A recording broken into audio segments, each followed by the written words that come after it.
Messieurs, madame, je vous ai convoqué pour vous annoncer personnellement que vos congés étaient rapportés. En fait, c'était un malentendu, une erreur commise par ma secrétaire. Mais elle commet souvent des erreurs comme ça, votre secrétaire.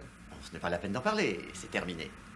Bien sûr, les procédés que vous avez employés, c'est réunion dans mes locaux, la façon dont la presse m'a traité, enfin...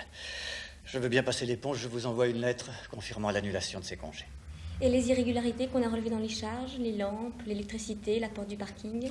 L'électricité du parking, ça fait 4 sous, on ne vous la comptera plus. Pour le reste, vous voyez Bricard, c'est d'accord. Et le comité de défense, vous reconnaissez son existence? Non. Pas question. Vous ne m'en voudrez pas, mais je traite avec des individus, pas avec des comités. Nous avons des revendications très précises. Premièrement, payer aux locataires les intérêts que rapportent les cautions versées à la signature du bail. Vous plaisantez, c'est le monde à l'envers. Deuxièmement, interdiction d'expulser un locataire sans motif légitime, comme dégradation importante, non-paiement des loyers. Pas question. Là-dessus, nous ne céderons jamais. Alors mettez dans le bail que vous pouvez expulser vos locataires pour des motifs illégitimes et farfelus. Vous vous fichez de moi. On a déjà suffisamment de problèmes avec les immeubles d'avant 1948. Je vais pouvoir disposer d'un appartement si j'en ai besoin. Admettons que j'ai un cousin en province et que je veuille le loger. Alors vous virez quelqu'un?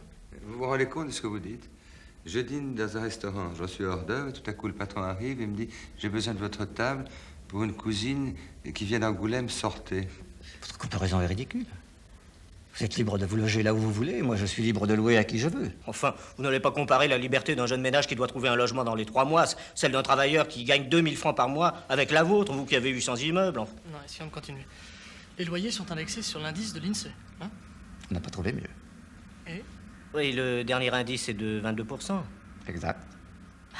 Je croyais pourtant que le ministre des Finances avait demandé à ce que la hausse ne dépasse pas 7%, non? Il l'a demandé, alors c'est un conseil, c'est pas un ordre. Il peut lancer toutes les phrases qu'il veut, il n'a pas le droit de s'ingérer dans nos affaires. C'est nous qui décidons, c'est nous qui faisons la loi. Et si le régime change, c'est bientôt les élections. Eh bien, c'est simple. Si c'est Mitterrand ou Marchais, je vends tout. Et si c'est Giscard ou Chirac, eh bien, ça continuera comme maintenant. On réunira des commissions paritaires, du blablabla, et nous, on fera ce qu'on voudra. Putain. Ouais, quand il y a un problème, je fais comme en 40 dans mon avion, je pique. Ah, on a quand même obtenu des choses, non? On fait une assemblée générale demain? Non, c'est vendredi, ils sont tous barrés en week-end. Lundi plutôt. La civilisation des poutres apparentes et des autoroutes. Bon, bah c'est pas tout ça, il faut que j'aille au magasin, tu m'emmènes? Oui, d'accord.